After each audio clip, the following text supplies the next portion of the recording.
Pendidikan merupakan sektor penting dalam pembangunan bangsa, dan melalui pendidikan berguna untuk menyiapkan SDM atau sumber daya manusia yang mampu mengisi pembangunan bangsa untuk kedepannya. Pentingnya pendidikan sebagai pilar pembangunan secara tegas dijelaskan dalam pembukaan Undang-Undang 1945. Peranan pendidikan Islam di kalangan umat Islam sebagai agama mayoritas penduduk Indonesia sangatlah penting, dan dari banyaknya lembaga pendidikan untuk mencetak generasi penerus bangsa, yaitu salah satunya melalui penyelenggaraan pendidikan Islam dalam bentuk pendidikan formal yang sering kita kenal dengan madrasah. Maka, mengenai pembahasan madrasah, saya, Putri Nabila Kulsum, akan menjelaskan mengenai hakikat, landasan, serta desain yang ada pada dalam madrasah.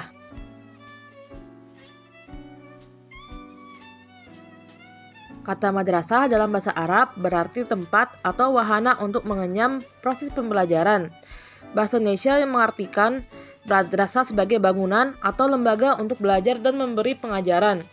Sehingga dapat kita pahami dari pengertian tersebut, madrasah adalah wadah atau tempat belajar ilmu-ilmu keislaman dan ilmu pengetahuan keahlian lainnya yang berkembang pada zamannya. Adapun hakikat dari madrasah adalah suatu proses membimbing dan mengarahkan pertumbuhan dan perkembangan anak didik agar menjadi manusia dewasa sesuai dengan tujuan pendidikan Islam.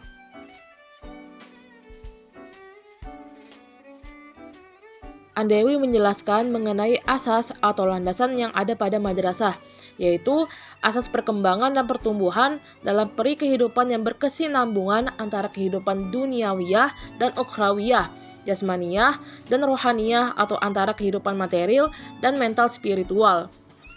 Selain itu juga terdapat asas-asas lain dalam pelaksanaan operasional seperti asas adil dan merata, asas menyeluruh, dan asas integralitas. Landasan atau dasar pendidikan Islam yang pokok atau utama ialah Al-Quran dan Sunnah atau Al-Hadis. Selain itu juga sifat dan perbuatan para sahabat dan ijtihad. Sedangkan dasar pelaksanaan pendidikan Islam di Indonesia disesuaikan dengan dasar filsafat negaranya dan perundang-undangan yang dijadikan pegangan dalam melaksanakan pendidikan agama di sekolah-sekolah atau di lembaga formal lainnya.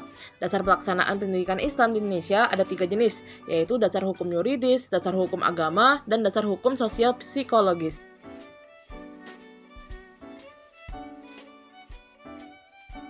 Saat ini, pendidikan Islam dihadapkan pada tantangan kehidupan manusia modern, sehingga desain ideal madrasah harus diarahkan pada kebutuhan perubahan masyarakat modern. Menurut filsuf Thomas Samuel Kuhn, dalam menghadapi suatu perubahan diperlukan suatu desain paradigma baru dalam menghadapi tuntutan-tuntutan yang baru. Adapun pendapat filsuf Kuhn yang dikutip oleh Prof. H.A.R. Tilaar, bahwasannya apabila tantangan-tantangan baru tersebut dihadapi dengan menggunakan paradigma lama, maka segala usaha yang dijalankan akan memenuhi kegagalan. Untuk itu, pendidikan Islam perlu didesain untuk menjawab tantangan perubahan zaman tersebut, baik pada sisi konsepnya, kurikulum, kualitas sumber daya insannya, lembaga-lembaga dan organisasinya, serta mengkonstruksinya agar dapat relevan dengan perubahan masyarakat tersebut. Terima kasih sudah menonton, sampai jumpa lagi.